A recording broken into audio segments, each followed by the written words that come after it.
Baik, Assalamualaikum warahmatullahi wabarakatuh. Waalaikumsalam. Tuh. Baik, saya izin mewawancarai Bapak selaku narasumber saya nantinya.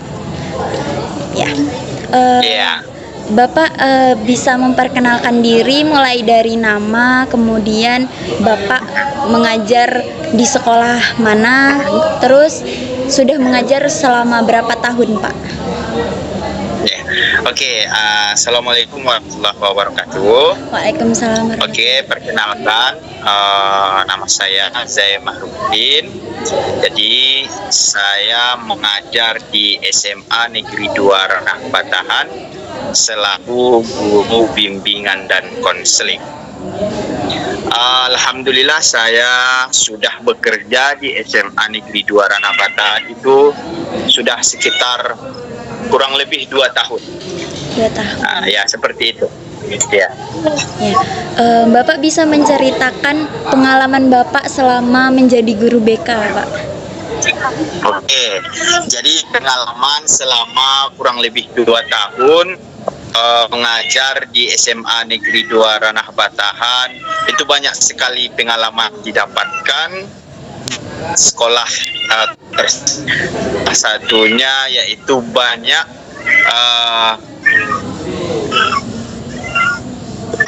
perilaku-perilaku anak-anak kita, di mana anak-anak kita itu adalah perilakunya ya kadang-kadang susah ditegur gitu kan. Nah, beberapa peserta didik yang berprestasi juga, tapi tidak semua siswa di SMA Ranah Batahan itu kalahkan, tetapi ada beberapa siswa-siswa yang berprestasi di sana, begitu.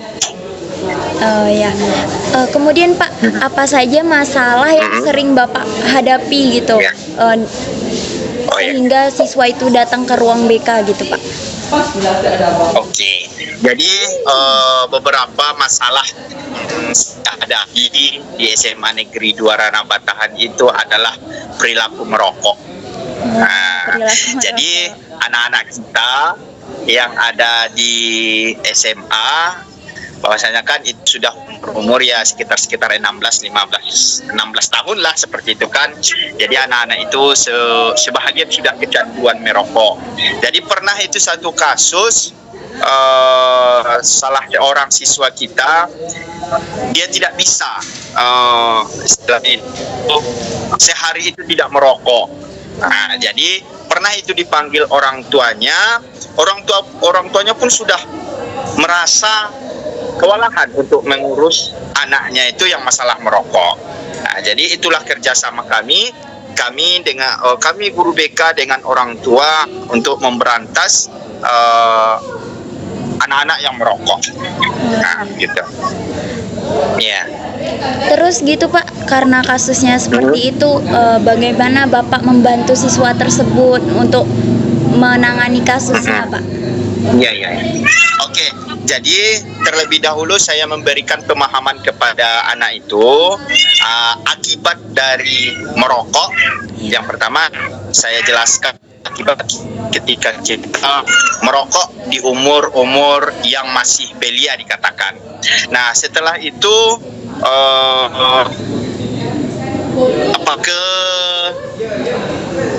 gimana ya? Anak-anak kita ini kan kebanyakan masih meminta uang kepada orang tuanya. Jadi istilahnya memberikan pemahaman kepada anak-anak itu manfaat dan mudaratnya ketika melakukan atau merokok di sekolah. Mana yang lebih banyak mudarat atau manfaatnya, seperti itu. Iya. Nah, menurut Bapak sendiri nih, apa saja tantangan terbesar yang Bapak hadapi sebagai guru BK dan bagaimana Bapak mengatasinya gitu? Tantangan yang pertama yang dihadapi di sekolah kurang disiplinnya anak-anak itu mematuhi peraturan. Yang pertama. Yang kedua, tua masih dikatakan kurang ya memperhatikan anak-anaknya ketika anaknya itu mempunyai masalah. Itu dia. Jadi yang saya hadapi ya sebahagian itulah anak-anak kita ini masih kurang mematuhi peraturan. Yang kedua, orang tua masih belum memperhatikan anak-anaknya seperti itu. Nah, kan Pak, anak-anak yang sebenarnya masuk ke ruang BK itu kan sebenarnya bukan hanya anak yang nakal gitu, seharusnya betul. anak berprestasi Betul. juga gitu. Nah, Iya, saran betul. Bapak sendiri nih untuk siswa yang mungkin takut datang ke ruang BK untuk konsultasi, konseling itu gimana Pak? Saran ya, pernah itu kita kan di SMA Negeri 2 Ranah Batahan itu kan ada jadwal kita sekitar 2 jam untuk masuk ke dalam kelas. Jadi di dalam kelas itu kita sebagai guru BK memberikan layanan klasikal, pemahaman kepada anak-anak bahwasanya masuk ke ruangan BK itu tidak hanya anak yang nakal, tetapi anak-anak yang berprestasi. Seperti kenapa kok anak-anak yang berprestasi pun masuk ke ruang BK?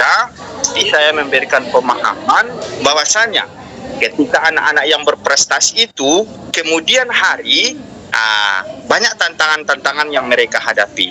Yang pertama karena faktor keluarga. Yang kedua faktor dari teman sebaya. Ketika prestasi itu menurun, ya kan, itu akan mengakibatkan fatal. Makanya diberikan pemahaman bahwa jangan kita menganggap bahwa masuk ke ruang BK itu adalah anak-anak yang nakal saja. Tetapi prestasi itu pun sebenarnya wajib masuk ruang BK supaya mempertahankan bagaimana prestasinya ke depan itu tidak menurun. Akan lebih bagusnya lebih kembali praktik ketika diberikan penguatan-penguatan oleh guru.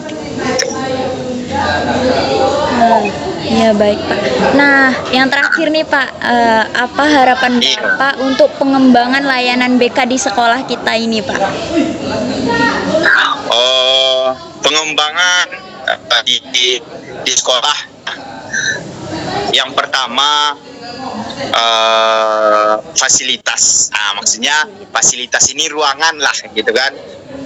Supaya kan di dalam sebenarnya kan ruangan BK itu kan harus nyaman gitu kan, baik dia itu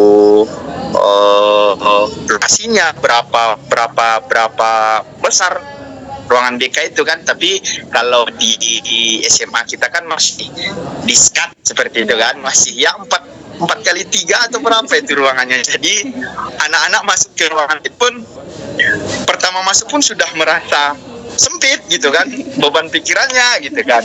Jadi harapan ya saya BK berjalan dengan sesuai dengan kriteria bimbingan dan konseling. Ya pertama itu dah ruangan. Setelah itu ya kerjasama antara wali kelas, guru mapel dengan wakil kesiswaan itu seharusnya dia bekerja sama untuk menyelesaikan permasalahan-permasalahan anak-anak kita yang di sekolah. Gitu. Ya. Baik, mungkin itu aja Pak. Beberapa pertanyaan dari Ida. Terima kasih banyak ya Pak. Sama.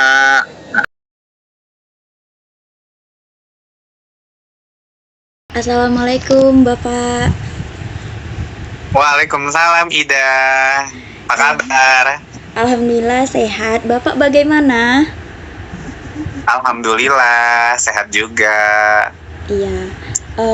Di sini Ida izin mewawancarai Bapak mengenai hubungan guru mata pelajaran dengan guru BK, Pak. Hubungan guru mata pelajaran dengan guru BK. Oke. Iya. Sebelumnya Ida mau meminta izin agar Bapak memperkenalkan diri Bapak dari nama, kemudian mata pelajaran yang Bapak ampu dan sudah berapa lama Bapak mengajar? Oke. Baik, nama Bapak Randa Sagita. Biasanya Bapak dipanggil Pak Randa, ya Ida. Bapak mengampu mata pelajaran kimia dan udah mengajar 5 tahun lebih. Jalan 6 tahun sekarang berarti, masuk ke tahun ke-6. Ya, Pak. Dulu Bapak alumni kuliahnya di mana, Pak? Dulu Bapak berkuliah di Universitas Padang. Jadi kita satu alma mater ini. Iya. Bapak masuk 2013, wisuda 2017. Ya. Jadi Ida izin memulai wawancaranya ya, Pak. Iya, boleh. Selanjutnya untuk Ini tugas apa nih? Tugas mata kuliah apa? BK MKU. Oh, mata kuliah BK MKU ya? Iya. Oke. Untuk pertanyaan pertama, Pak, Bapak bisa menceritakan pengalaman Bapak sebagai guru mata pelajaran?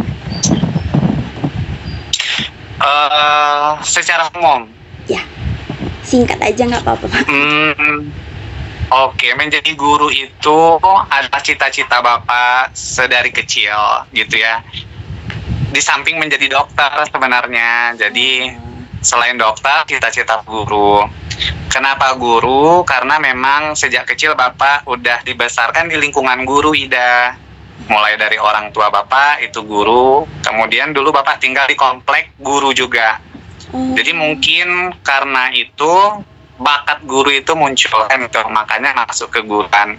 Selama Bapak menjadi guru, Bapak sangat menikmati proses menjadi guru itu.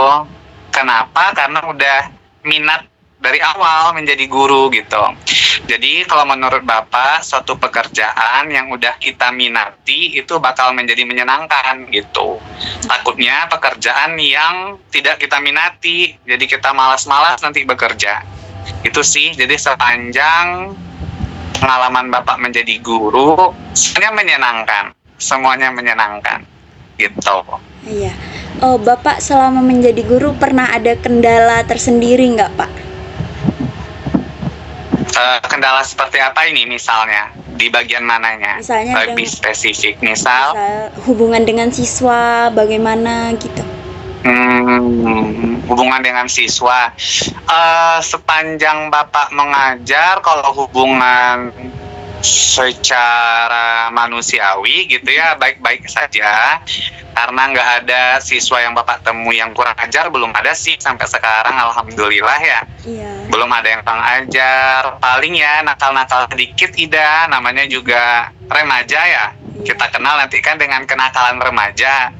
Jadi itu hal lumrah sih menurut Bapak. Tapi kalau yang kriminal atau sampai menyinggung perasaan atau hak azazi lah sebagai manusia, itu belum, masih pada tahap kenakalan remaja.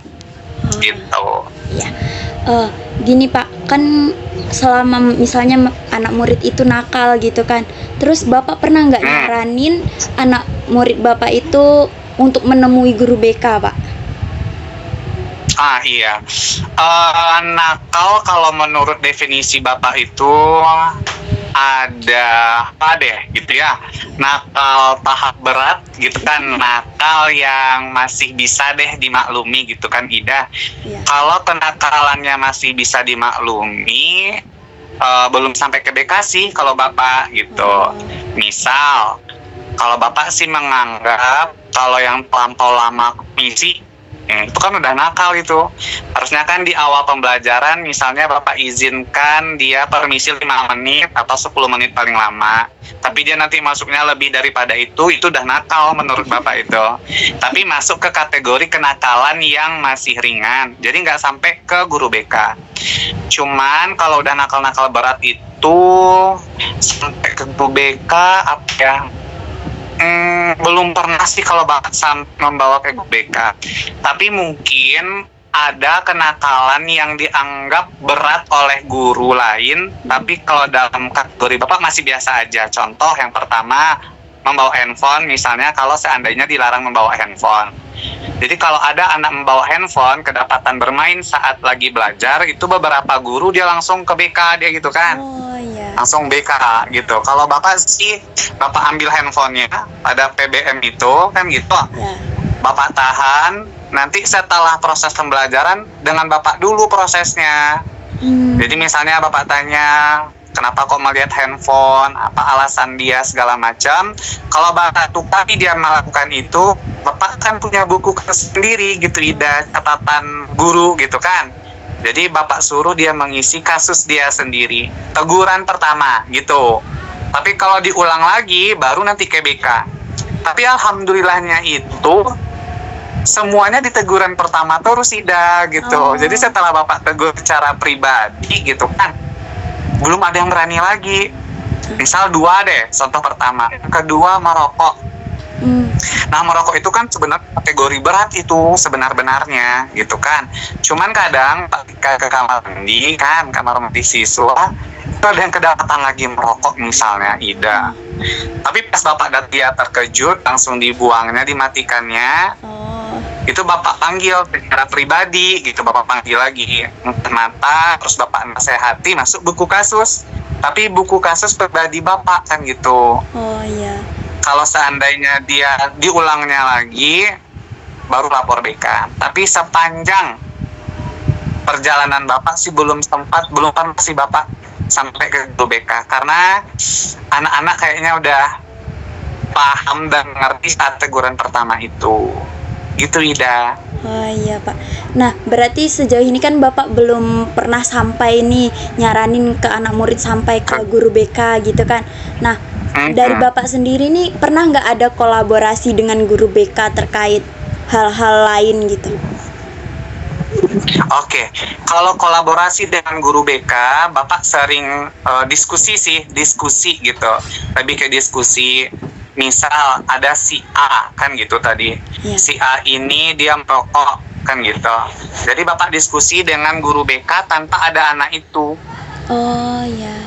Nah, jadi lebih seperti itu kan. Setelah Bapak catat di buku kasus Bapak ke BK, Bapaknya yang ke BK kadang gitu. Oh, berarti bukan anaknya muridnya dulu.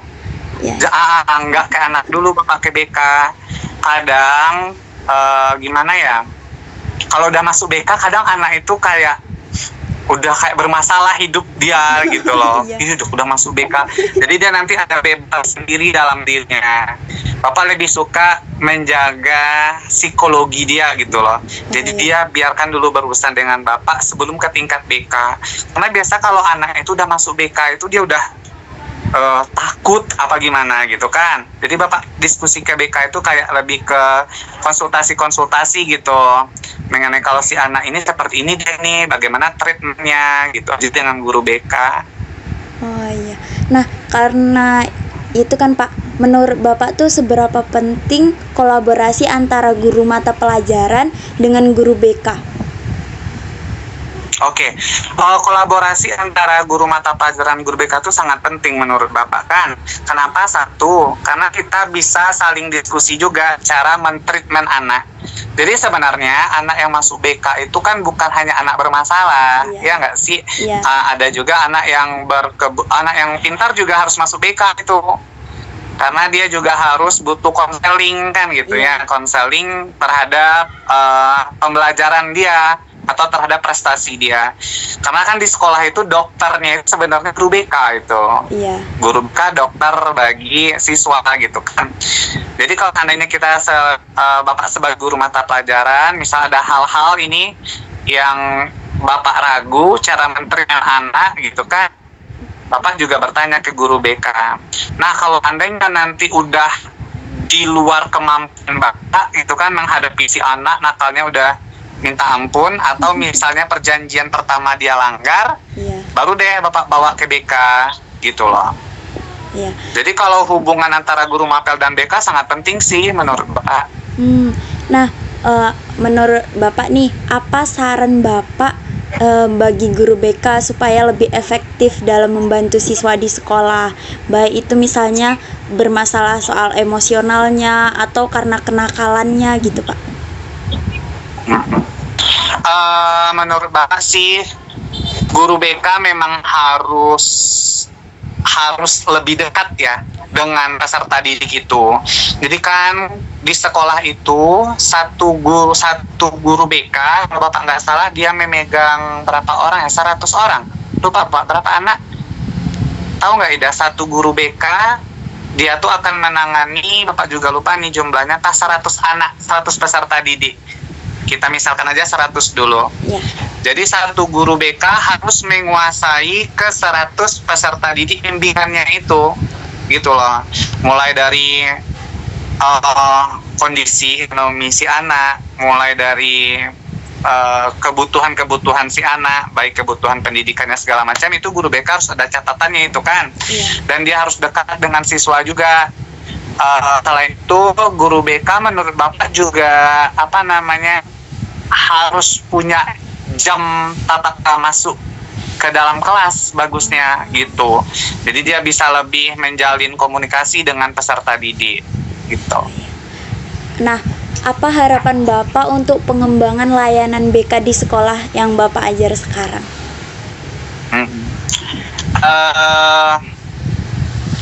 Kalau yang berdasarkan pengalaman Bapak ya, bagusnya sih kalau BK itu memang memegang teguh prinsip-prinsip BK ya, atau nilai-nilai BK. Lupa Bapak, itu ada 9 nilai BK kalau Bapak nggak salah. Ya ada 9 ya. Yang pertama itu rahasia, yang seperti itu kan. Segala macam lupa Bapak. Jadi hanya pelayanan BK memang benar-benar menerapkan 9 nilai BK tadi gitu. Kadang yang terjadi di lapangan gitu kan, kerahasiaan peserta didik ini bocor juga jadinya gitu kadang oleh guru BK-nya misal gitu ya, mungkin karena terlalu asik berbicara, berucap lah yang halnya tidak boleh diucapkan. Jadi pokoknya sih untuk pelayanan BK, tegakkan, jalankan, dan aplikasikan 9 nilai BK. Itu sih menurut Bapak. Terima kasih ya Pak, mungkin pertanyaannya itu aja. Oke, sama-sama. Semoga Ida puas dengan jawabannya. Sangat puas Pak. Iya. Semoga Bapak tidak pernah mengantarkan siswa-siswa yang nakal ini ke BK. Cukup dengan Bapak saja. Dan Bapak ingin mengantarkan anak-anak yang prestasi bagus deh ke BK, biar bisa dikonseling bagaimana cita-cita si anak di kemudian hari. Tapi kalau bermasalah cukup dengan Bapak aja. Iya. Terima kasih ya Pak. Iya. Sama-sama Ida. Maaf ganggu. Semangat ya kuliahnya.